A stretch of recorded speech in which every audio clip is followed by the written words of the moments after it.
একটা ছোট গ্রামের মধ্যবিত্ত পরিবারে দুই ভাই রিয়াদ আর সায়েম তার পরিবারের সাথে বসবাস করত।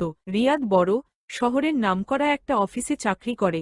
সায়েম ছোট, স্থানীয় এক দোকানে কাজ করে, সাদামাটা জীবনযাপন করে। তাদের মা, রেহেনা বেগম, একসময় খুব অভিজাত পরিবারের মেয়ে ছিলেন, এখন ও অতীত নিয়ে বেঁচে থাকেন। রিয়াদ বিয়ে করল রুমি নামে এক বড়লোক ঘরের মেয়েকে। রুমি আধুনিক, সাজগোজ পছন্দ করে, উচ্চারণে ইংরেজির ঝলক, স্বভাবে আত্মমর্যাদাপূর্ণ। অন্যদিকে সায়েম বিয়ে করল মিমকে।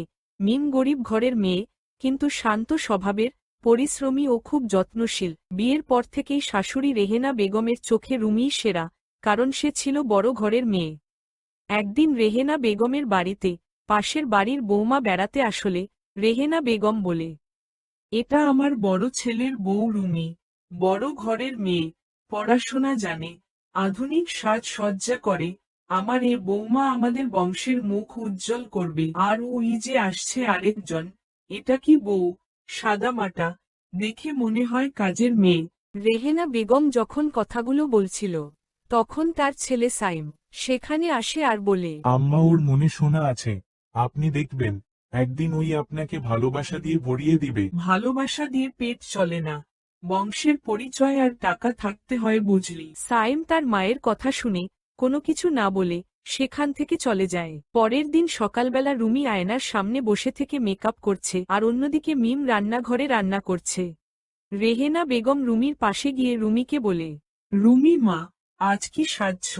বাহ, তোমাকে দেখতে তো দারুণ লাগতেছে, একদম সিনেমার নায়িকাদের মতো। আজকে কি কোথাও যাবে নাকি? আম্মু, আজকে আমি আমার ফ্রেন্ডদের সাথে কফি ডেটে যাচ্ছি। ও, তা তো বেশ ভালো, যাও গিয়ে মজা করে আসো। রুমির সাথে কথা বলার পরে রেহেনা বেগম রান্নাঘরে যায় আর মিমকে ডেকে বলে, ওই মিম, এই তরকারিটা এত ঝাল কেন? তুই রান্না বান্না করতে শিখিসনি নাকি? আম্মা, আমি আবার করে দিচ্ছি, আপনি কষ্ট পাবেন না। তুই থাক, তোকে দিয়ে হবে না।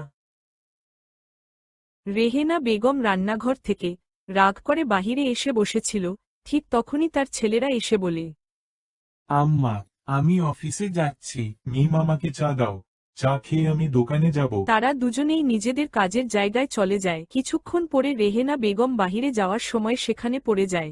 রুমি শাশুড়িকে পড়তে দেখে সেখান থেকে পাশ কাটিয়ে চলে যায়, কিন্তু মিম তার শাশুড়িকে ঘরে নিয়ে যায় আর তার স্বামীকে ফোন দিয়ে বলে।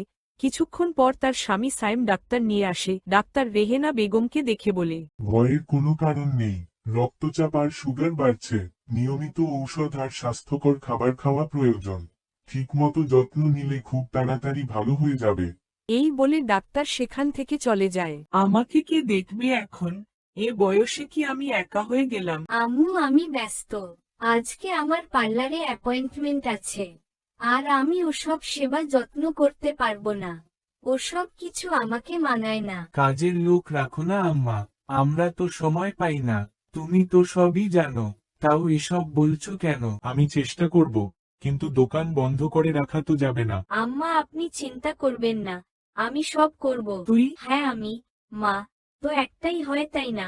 আর আপনি তো আমার মা, তাহলে আপনার সেবা করতে আমার সমস্যা কোথায়? মিম তার শাশুড়ির সেবা যত্ন করে, তাকে নিয়মিত ওষুধ খাওয়ায়, তিনি যা যা খেতে পছন্দ করেন সেগুলো রান্না করে তাকে খাওয়ায়, তার যখন যা প্রয়োজন তাই করে দেয়। এভাবে মিমের শাশুড়ি রেহেনা বেগম ধীরে ধীরে সুস্থ হয়ে যায় আর মিমকে কাছে ডেকে বলে, মিম, আমি তোকে কতই না অবহেলা করেছি, কষ্ট দিয়েছি, তবুও তুই আমার দিক থেকে একটি বার ও মুখ ফেরাসনি। আর যাকে ভালোবাসতাম সে আমাকে আমার এই অবস্থাতে আমার সেবা করা তো দূরের কথা, আমার কাছেও আসেনি। আম্মা, আমি চাই আপনি ভালো থাকুন, আমার যত্নে যদি আপনার মুখে হাসি ফিরে আসে তাতেই আমার শান্তি। রোমিও নিজের ভুল বুঝতে পারে। রুমি ধীরে ধীরে এসে মিমের কাছে যায় আর তাকে বলে, মিম, আমিও তোকে অপমান করেছি, তোর ধৈর্য আমাকে অনেক লজ্জা দিচ্ছে, আর আম্মু আমাকে ক্ষমা করে দিবেন। আমি বুঝতে পারিনি আমি কেমন ব্যবহার করেছি আপনার সাথে। আজ মিমকে দেখে সবকিছু বুঝতে পেরেছি। পরিবার মানেই তো হলো ভুল থেকে শেখা, ভালোবাসায় একসাথে মিলেমিশে থাকা। আপনার ব্যবহারে আমি কিছু মনে করিনি। আজ আমার স্ত্রী আমাদের পরিবারের আসল আলো হয়ে উঠেছে, আর হবেই না কেন। আমি জানি যে যার মন ভালো, যে সবাইকে ভালোবাসে, সেও সবার থেকে ভালোবাসা পায়। বংশ আর টাকা পয়সা দিয়ে সম্পর্ক টেকে না, টিকে ভালোবাসা আর বিশ্বাসে। আজ আমি এটা বুঝতে পেরেছি।